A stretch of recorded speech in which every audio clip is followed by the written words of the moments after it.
우리 모두가 하나님의 은혜로 여기까지, 지금까지 온 것입니다. 직분을 받는 것, 또 이미 직분을 받으신 분들 또한 나의 능력이나 나의 생각, 판단이 아니라 하나님이 인도하신 은혜인 줄 믿고, 특별히 오늘 임직 헌신 예배에 임하는 우리 임직 예정자들의 심령 속에, 우리 모두의 마음 속에 하나님의 크나큰 은혜가 넘치는 이 시간 되시기를 주님의 이름으로 축원합니다. 오늘 말씀에는 새 인물이 등장합니다. 다윗과 무비보셋과 시바입니다. 본문 9절에서는 다윗이 시바에게 이야기를 합니다. 사울과 그의 온 집에 속한 것은 내가 다 내 주인의 아들에게 주었노니. 사울의 손자가 무비보셋입니다. 그런데 이 다윗이 무비보셋을 어느 순간 찾은 거예요. 사울과 다윗의 관계는 원수지간과 다름없습니다. 아무런 잘못이 없는 다윗을, 백성들이 다윗을 쫓는다는 이유로 자신의 왕위가 빼앗길까 봐 다윗을 죽이려고 10년을 쫓은 인물이 바로 사울 왕이었죠. 그러므로 무비보셋을 찾을 필요는 없었습니다. 하지만 그 사울 왕의 아들인 요나단과 깊은 우정의 관계를 맺고 또 약속을 나누었습니다. 그 약속에 대한 보응으로 무비보셋을 찾은 것입니다.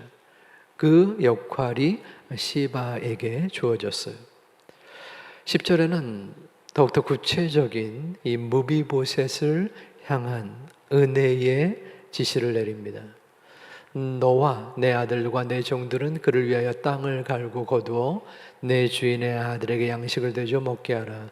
이것은 시바에게 한 말입니다.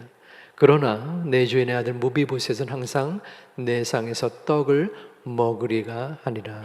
시바는 아들이 15명이요 종이 20명이라.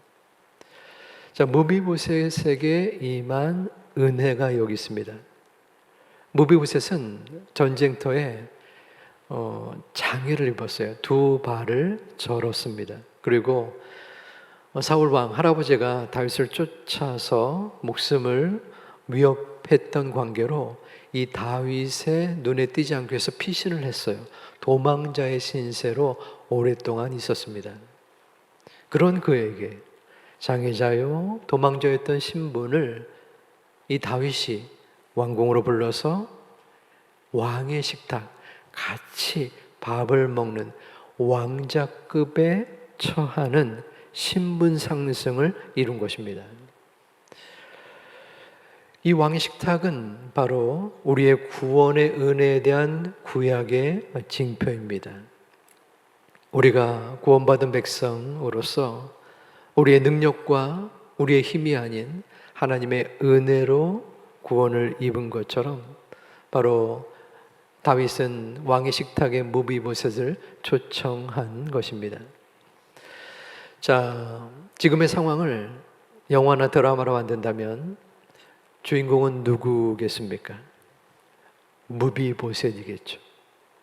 어려움의 처지에서 갑작스럽게 왕궁에 빛 같은 존재로 나타난 것입니다. 다윗은 그래도 주연은 아니더라도 조연 정도 될 것입니다. 무비보셋을 불러다가 이전에 요나단과의 관계에 보답을 하는 그러한 다윗의 모습. 그런데 오늘의 핵심은 시바입니다. 시바는 발음을 잘해야 되는데요. 주연도 아니고 조연도 아니고 뭘까요? 엑스트라입니다. 엑스트라요. 우리 10절을 다시 한번 보여주실래요? 자, 무비보셋은 항상 내 상에서 왕의 식탁에서 떡을 먹을 것이다.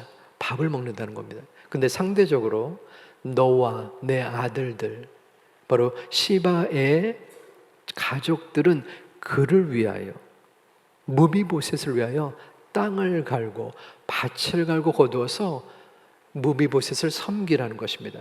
시바가 아무런 능력이 없는 사람 아니에요. 아들이 15이고 종이 20명이에요. 그래도 어느 정도 자수성가한 자신의 위치를 유지하는 사람이었어요. 사울의 종이었지만, 신하였지만 상대적으로 무비보셋에 비해서 지금 억울한 처분을 받는 것입니다. 갑자기 튀어나온 무비보셋으로 인해서 자신의 모든 것이 무비보셋으로 쏠리는 그러한 상황이 된 것입니다. 11절에 하지만 시바는 왕께 아뢰되 내 주 왕께서 모든 일을 종에게 명령하신 대로 종이 준행하겠나이다. 복종을 합니다. 순종을 합니다. 물론 이 복종이 전적인 100%의 복종이 아닐 수 있습니다. 왕이 말을 하니까 거기서 거부를 할 수 없겠죠. 하지만 적어도 순응하는 모습이 지금 시바에게 있는 것입니다. 어쩌면 우리는 엑스트라의 모습일 수 있습니다. 모습이어야 합니다. 왕의 식탁에서 먹게 되는 성도님들, 교회의 모든 사람들이 하나님을 만나고 또 하나님의 소중한 일꾼들이 되기 위하여 우리가 헌신적으로 종의 역할 그리고 엑스트라의 역할을 해야 한다는 것입니다. 이것이 기분이 나쁠 수 있어요. 왜냐하면 이 세상의 흐름은 남들과 경쟁해서 이겨야 된다. 앞자리에 서야 된다. 헌신하면 헌신짝 된다. 헌신을 하지 말라는 것이죠. 그런데 지금 오늘의 말씀은 그리고 교회의 중요한 방향은 보이지 않는 곳에서 숨은 곳에서 다른 사람을 섬기라고 하는 것입니다. 가장 이 엑스트라 역할을 감당했던 분이 누구일까요? 예수님입니다. 예수님은 슈퍼스타의 능력을 가진 분이에요. 모든 사람들이 앞세우려고 했던 분입니다. 하나님의 아들이었는데, 하나님이셨는데 그 모든 고난을 내려놓고 앞에 서지 않고 미련하게, 우둔하게, 바보스럽게 엑스트라의 길을 갔습니다. 죽음을 맞이했습니다. 사랑하는 우리 제2가족 여러분, 그리고 특별히 임직 예정자 여러분,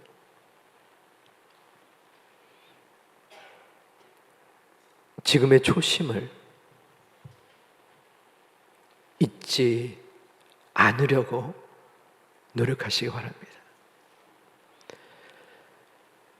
남들이 알아주지 않는다고 하더라도 어느 순간 내 자신이 믿음으로 바로 서지 않으면, 어느 순간 말씀으로 바로 서지 않으면, 어느 순간 예배로 바로 서지 않으면 우리의 마음은 교만함이 넘치고, 하나님, 제가 드러나지 않았지만 믿음으로 섬기고 엑스트라의 소중한 역할을 감당하겠습니다 라고 하지만 서서히 그 세상의 물결, 교회 안의 이방인의 흐름 속에 묻어갈 수 있는 우려가 있는 것이 저와 우리 모두의 모습인 것입니다. 우리는 주연도 아니요, 조연도 아니요, 엑스트라에 감사하고 만족하는 우리 모두가 되기를 주님의 이름으로 축원합니다. 엑스트라면 어떻습니까? 하나님이 인정하시면, 하나님이 우리를 이끄시면 도리어